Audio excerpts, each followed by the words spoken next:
Okay, we're here at Armando Alvarez's house on Turl Street. This is in Lapeer, Michigan. Basically what happened here, he filed a claim for wind damage on his roof. He has a bunch of widespread wind damage, a decent amount of shingles that have blown all the way off, but he also has a very old 3-tab shingle up here on his roof. So the Hartford came out and looked at it, and they decided it just needed repairs done. So Armando hired us to potentially do the repairs, and we're just concerned about the actual ability of this roof to withstand a repair without completely failing. So like I said, this is a 3-tab that's well past its typical life. While I'm talking here and kind of explaining what we're doing, I'm going to start our process. But most 3-tabs become non-repairable around the 12 to 15 year mark. And this one, I believe, is 20 years plus. So typically a roof of this age would not be repairable. And what that term means, I hear it thrown around a lot, but it basically just means that doing a repair would actually damage more shingles than what are currently damaged. And you can see, by the way, the reason we've got this stuff highlighted, we've got a Windcrete shingle here that the Hartford paid for. So I'm working right now on the unsealing process. And you guys will notice I'm gonna be as gentle, slow, and deliberate as I possibly can be. Now, the average contractor that's gonna come and complete these repairs is gonna go much, much faster, because nobody really can afford to go at this speed to repair one shingle. You'll either have to charge prices that are, triple what the Hartford is actually allowed for this repair, or you'll go out of business. But, the reason I'm going so slow here is I'm trying to give the shingle maximum benefit of the doubt. So this one is actually pretty difficult to unseal. You guys can probably tell, like, I'm trying it from certain angles, it's not working, so then I try it from a different angle. And, like I said, just trying to be as slow and gentle as I can possibly be here. But anyways, as far as like what repairability means, or not repairable means, it just means that, if I were to try to repair a shingle that's damaged, it will damage 3 more shingles in the process, which leaves us worse than where we started. So, that doesn't bring the property back to the condition it was in before the storm damage. So that's what we always have to look at, is, are we, bringing the property to a better condition or a worse condition? Obviously, if it's a worse condition, then nobody would ever let us proceed with the repairs.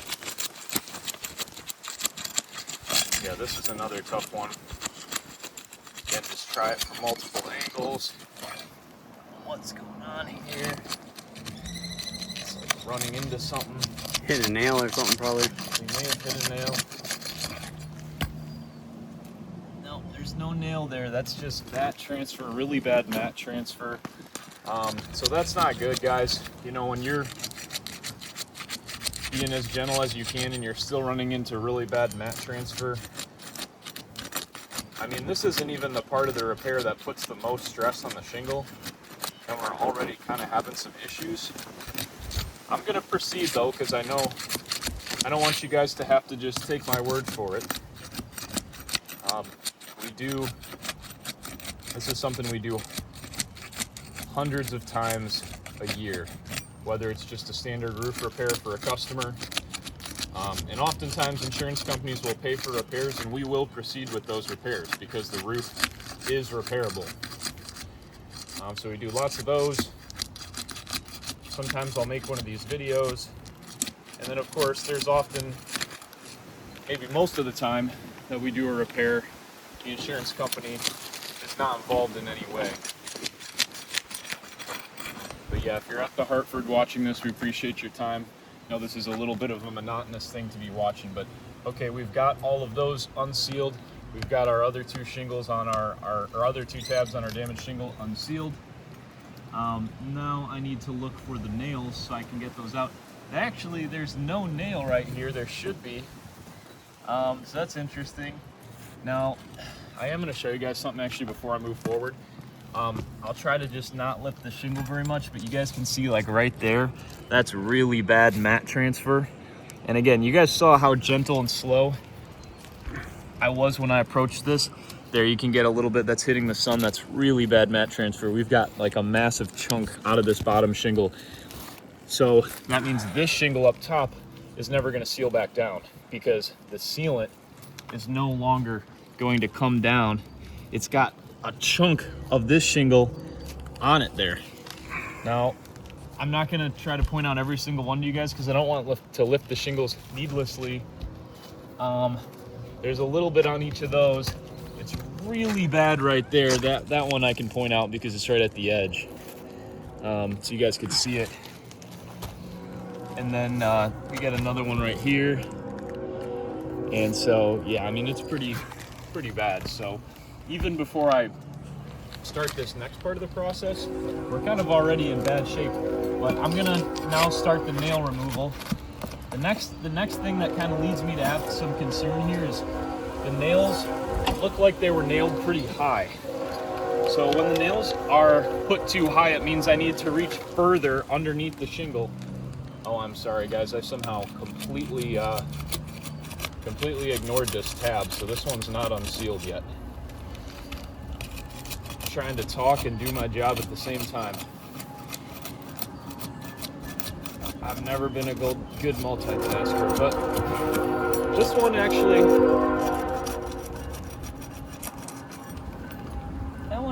came up pretty well. There's a little mat transfer right there, but I mean, compared to the others, I guess that one came up all right.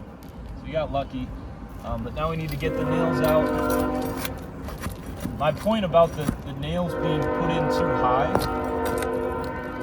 is I have to reach further underneath these shingles because the nails are further up, and then I have to lift the shingle up a little higher as a result. Let's see.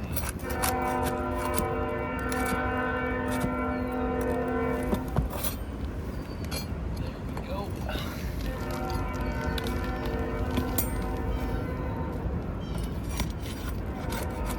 Yeah, these are all high nailed. It's just making it harder to do this without lifting the shingle up pretty high.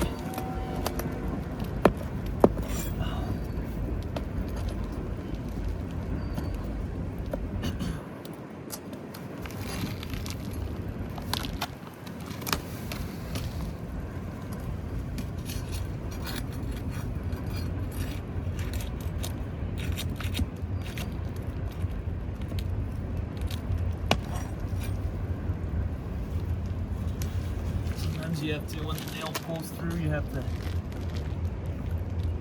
use the short part of your bar to get it there. Okay.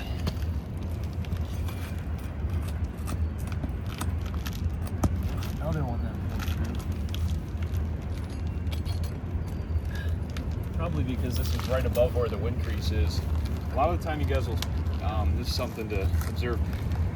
When the wind damaged shingle is here, there was more pressure here because this was trying to bring these other shingles up, so these actually pulled through the nails that were holding them down. So that's why I had those two pull throughs at the end there, or possibly why.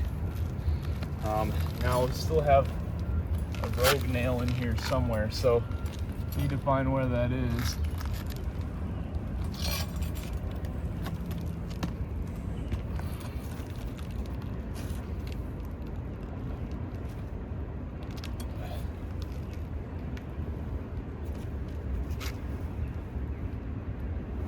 Sure, I mean, not seeing, oh, there we go, now it comes out. So you just need to wiggle that a little bit. The reason I don't pull too hard unless I'm sure is because, again,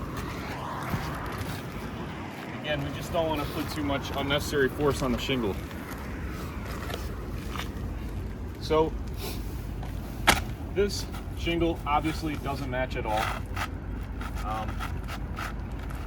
We looked at several local suppliers and there is just nothing remotely close to this red-gray color scheme. that they have here. Now, I'm not trying to say that the shingle is 100% discontinued. I don't know, but at least nothing local is remotely close. So that's a separate issue, but that's not why we're here. If we did, let's say in theory though, proceed with these repairs, well, we're gonna have a pretty multicolored roof. It's not really the greatest thing. Definitely not good for the home value. Like I said, we're just here to see if this is physically possible for the time being. But anyway, when we start to nail this shingle in, the nail has to go directly into the sealant strip. So the sealant strip is here. You guys might not be able to see it, but it's a couple feet under, or not a couple feet, sorry, a couple inches under that shadow line. And since this has to go in straight, that means I need to bring the shingle above it up to a pretty significant degree in order to get the nail where it needs to go.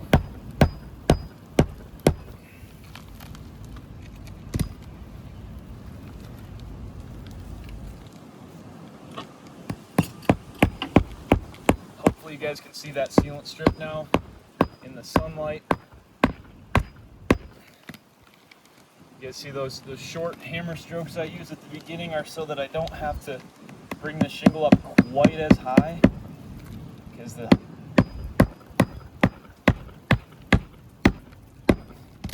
bigger hammer strokes usually just need to bring the shingle up a little further.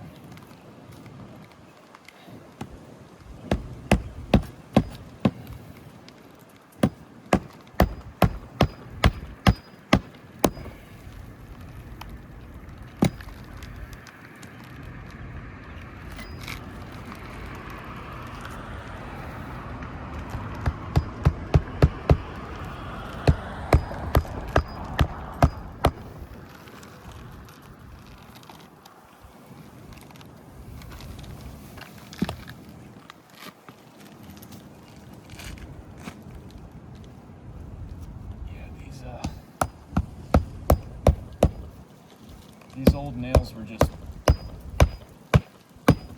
put a good inch or two too high, so not what you like to see, but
okay, we're going to get our area cleaned up here and then take a look at the results of our repair.